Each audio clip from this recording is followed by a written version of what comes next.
Emotionally చాలా ఇదైపోయి వాళ్ళు వచ్చి డాక్టర్ ఈ రీజన్స్ అంటున్నారు, పక్కన వాళ్ళు ఇలా అంటున్నారు, మీ దగ్గరకు వచ్చి చెప్పుకుంటూ ఉంటారు. అంటే హెల్త్ ఇష్యూతో పాటు కొంచెం పర్సనల్గా కూడా ఓపెన్ అవుతారు డాక్టర్ దగ్గర.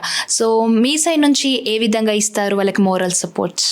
See, whenever you treat a patient, usually మేము ప్రాబ్లంతో సహా ఇవన్నీ మాట్లాడడం అనేది చాలా ఇంపార్టెంట్, ఎస్పెషలీ ఇట్లాంటి సెన్సిటివ్ కేసెస్లో. సో వాళ్ళు వచ్చి ప్రాబ్లం డిస్కషన్ చేయడంతో పాటు మా అత్త వాళ్ళు ఇట్లా అంటున్నారు, మా అమ్మ వాళ్ళు ఇట్లా అంటున్నారు అనేది చాలాసార్లు ఓపెన్ అవుతారు. So we also provide psychological counselling అండి. సో వాళ్ళకి నమ్మకం ఇవ్వడము, స్ట్రెస్ కొంచెం తగ్గియడానికి ఏమేం చేయాలి, ఫర్ ఎగ్జాంపుల్ యోగా చేయండి, మెడిటేషన్ చేయండి, మీకు నచ్చింది చేయండి. ఒకవేళ మీకు గుడికి వెళ్తే స్ట్రెస్ తగ్గుతుందంటే go to a temple, go to a church, whatever helps you to relieve stress, అది మీరు చేస్తూ ఉండండి. ఈ ధరణ whatever the treatment has to go on, that will go on. కాకపోతే స్ట్రెస్తో సహా you don't go ahead with the treatment అనేది మేము చెప్తూ ఉంటామండి. Okay, yeah. అంటే మనకు ఫర్టిలిటీ ఇష్యూ అంటే కపుల్లో అటు అమ్మాయికి ఉండొచ్చు, అబ్బాయికి ఉండొచ్చు. కాకపోతే end of the day first అమ్మాయికి ఏదో ప్రాబ్లం ఉందేమో అనే టాపిక్ వస్తుంటుంది. సో దాని గురించి మీరేం మాట్లాడతారు?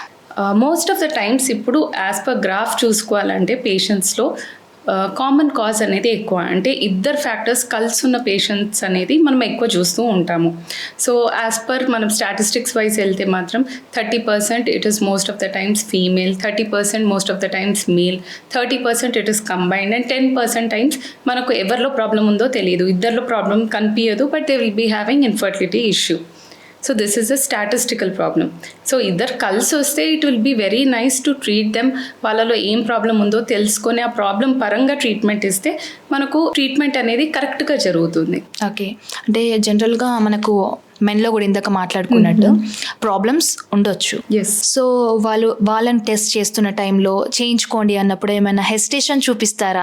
అంటే లైక్ ఫ్యామిలీకి తెలుస్తుందేమో అని ఆ రకంగానైనా, లేదంటే ఒకటి ఉంటుంది కదా మనకి మెన్ అనేసరికి, సో అలా ఏమైనా హెసిటేట్ అయిన పర్సన్స్ ఉన్నారా మీరు చూసిన పేషెంట్స్లో? డెఫినెట్లీ అండి. Most of the times actually female alone కూడా వచ్చే ఛాన్సెస్ ఎక్కువ. సో ఫస్ట్ ఓన్లీ ఫీమేల్ వస్తుంది, ఫీమేల్ వచ్చి ఫస్ట్ నన్ను ఎవాల్యుయేట్ చేయండి. ఈవెన్ ఫీమేల్స్ యాక్సెప్ట్ చేసేస్తారు అది. So most of the time female వచ్చి చెప్తుంది నన్ను ఫస్ట్ ఎవాల్యుయేట్ చేయండి, కాకపోతే మా హస్బెండ్ని అప్పుడు రమ్మంట అంటది. లేకపోతే అత్త కోడలు వస్తారు, అత్త వచ్చి మా వానికి ఏం లేదు ఫస్ట్ తన్ని ఎవాల్యుయేట్ చేయండి అని చెప్తారు. సో ఈవెన్ హస్బెండ్ వచ్చినప్పుడు మీరు కూడా సెమెన్ అనాలిసిస్కి సెమెన్ ఇవ్వండి అని చెప్పగానే వాళ్ళు కూడా కొంచెం హెసిటేట్ అవుతూ ఉంటారు. ఓకే అంటారు, బయటికి వెళ్ళాక ఇవ్వరు, తర్వాత సిస్టర్ వచ్చి ఇవ్వలేదని చెప్తూ ఉంటుంది. సో వై దాట్ అంటే వైఫ్ వచ్చి మళ్ళీ చెప్తుంది, ఇదే రీజన్ చెప్తుంది. ఓకే, ఫస్ట్ నేను చేసుకుంటా ఒక నెల, కాకపోతే అప్పుడు చూద్దాం అనేది ఉంటుంది. బట్ టు సమ్ ఎక్స్టెంట్ ఇప్పుడు ఒక 10-20% అయితే చాలా ఇంప్రూవ్మెంట్ ఉందండి. అవేర్నెస్ అనేది కొంచెం పెరిగింది, అది ఇంకాస్త పెరిగితే బాగుంటుంది.